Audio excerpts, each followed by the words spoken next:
जय श्री कृष्ण, राधे राधे, जय द्वारकाधीश, हर हर महादेव। मित्रों स्वागत है तमारुं मारा नवा ब्लॉग में। तो मित्रों सवारना 9:18 थई छे। तो बधाने गुड मॉर्निंग ने केम छो तमे बधा मजामां? बधा मजामां रहो। द्वारकाधीश बधाने साजा सारा राखीने मस्त राखे। मित्रों आ सोयाबीन पलाળી દીધા છે, 2 નાના ટામેટા કાપ્યા છે, 3 બટાકા ધોઈને કાપીને સમારી કાઢ્યા, 2 ડુંગળી, પછી લસણની પેસ્ટ, 1 લીલું મરચું, મીઠી લીમડી અને મરિયા છે, તજ, લવિંગ અને 2 ઇલાયચી। તો આજે હું બનાવી રહી છું સોયાબીનનો પલાવ। અહીંયા ચોખા પલાળી દીધા છે। તો ચાલો વિડીયોમાં બન્યા રહેજો। 3 પરી તેલ નાખ્યું છે। હવે જીરું અને રાઈ નાખી દઈએ, મીઠી લીમડી નાખી દઈએ,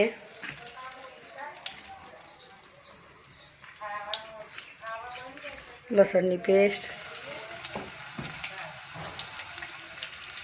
लीला मरचा 1, खड़ी मसालो बधो,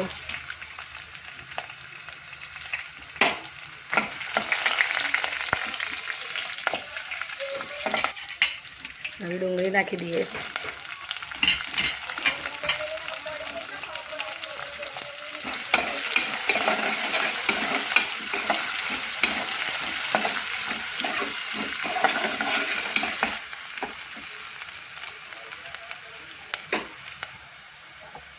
टामेटा,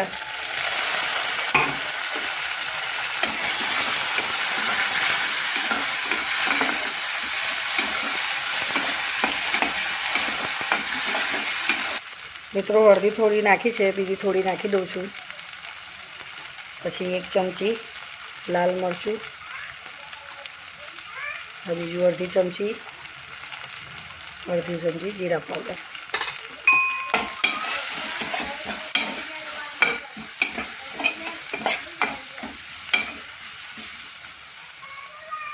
और थोड़ी बार ढकी दी। मित्रों हवे बटाटा नाखी दीए,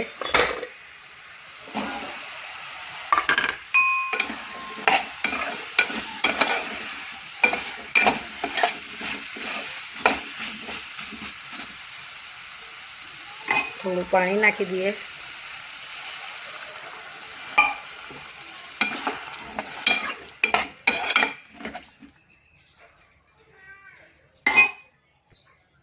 मीठू नाखी दीए 1 चमची,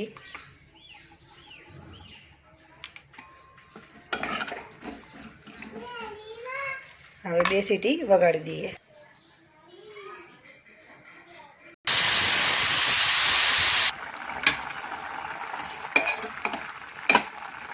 मित्रों हवे सोयाबीन नाखीशुं।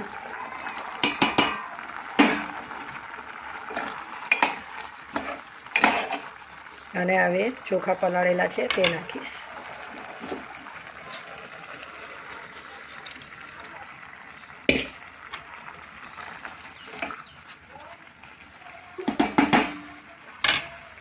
મિત્રો થોડું પાણી નાખી દીધું અને આ જે કલર છે કેસરી તે નાખી દઉં છું।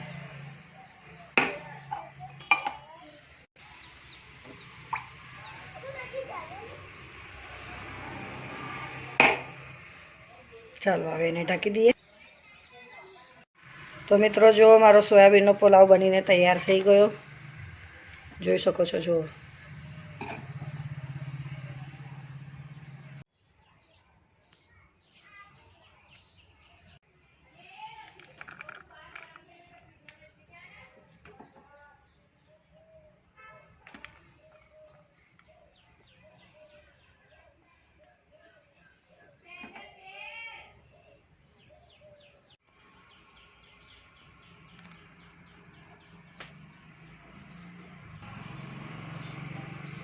तो मित्रों जो मारो सोयाबीननो बटाकानो पुलाव बनीने तैयार थई गयो।